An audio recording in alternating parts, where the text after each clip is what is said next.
Let me tell you a story about a woman named Christine Kane. At her birth, she was abandoned by her biological parents and then adopted and raised by a traditional Greek Orthodox family with traditional gender roles. She was taught that her greatest aspiration in life should be to get married and have babies. But growing up, she knew she wanted more than that. She wanted to do and be more than just that. She wanted to pursue Jesus and be successful in her independence and work. What Christine needed was to be supported and encouraged. She needed to be told that she could do and be whatever she wanted. She needed to be empowered.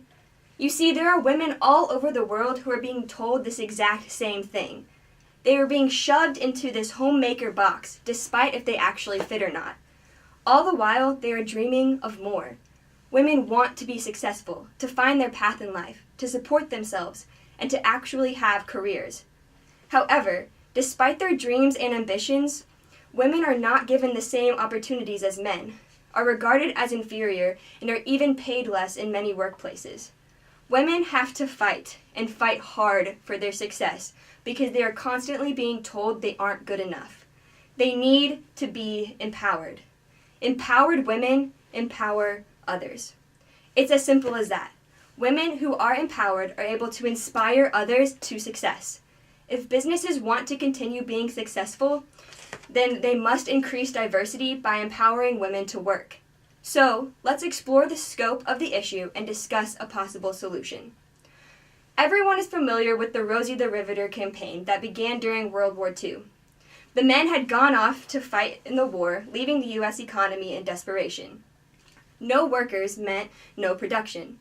This forced businesses and the government to enlist the help of women. While this was an incredible opportunity for women who had been dreaming of having opportunities to work, the problem was that they were being paid less for doing the same job. This is still an issue today. According to reports by the online newspaper Kron, women only earn about 81.3% of the median salary that men earn.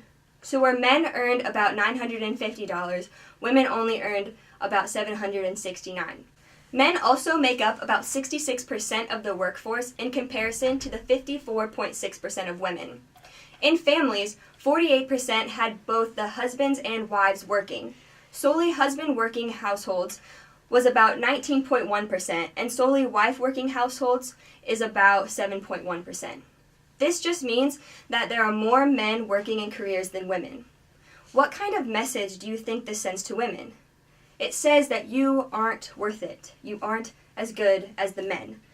The Huffington Post continues to prove this in their article about how female CEOs are treated differently than their male counterparts. Research by the Rockefeller Foundation shows that female CEOs are more often blamed when things go wrong at their company. When a company led by a woman was in crisis, 80% of the news stories on the situation cited the CEO as the source of the problem, whereas men were only explicitly blamed in about 31% of the time. It is also proven that women are more likely to be hired for jobs during times of crisis, which ultimately sets them up for failure. Women are not being given the proper respect or opportunities to successfully thrive in a work environment. So, what are businesses supposed to do to change this? I propose 4 simple things. First, hire. Simply hire women. Hire them when times are good. Hire them for unlikely positions. Just hire them. This gives them opportunity. Women can get nowhere in their dream careers if no one gives them a fair opportunity to succeed. Third, propel. Propel women towards leadership roles. As Jen Wilkins, a prominent female author and speaker in the Christian community, says, women need to be put in positions of visible leadership. Let others see the work that they do so that stereotypes and biases can be broken down. Mentor them, guide them, teach them. Women are just as hungry as men to learn the ropes of their career. And finally, encourage them. Speak to their strengths, uplift them in their failures, push them to succeed. These 4 factors will allow organizations to empower women by giving them hope. Empower women so that they can begin to empower those around them and make a difference for your organization and their communities. So let's go back to that little girl Christine from the beginning. This little girl who was plagued with abuse, bullying, shame, and doubt in herself eventually discovered hope in Jesus. Her relationship with the Lord empowered her to live out her calling. Growing up in the church, she was able to form specific relationships that help her to create 2 nonprofits that she now leads. A21 is an international organization that fights against the social injustice of human slavery. And then there is Propel Women. Understanding the dehumanization of women, she created a nonprofit that empowers women to live unafraid, unashamed lives and pursue their callings and career goals.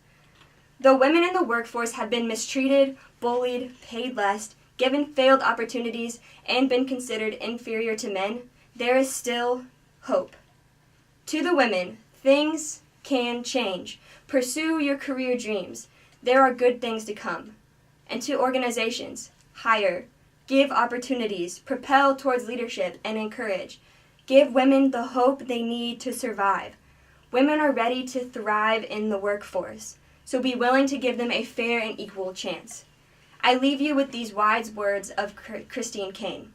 Women, we can contribute in meaningful and significant ways as leaders. Thank you.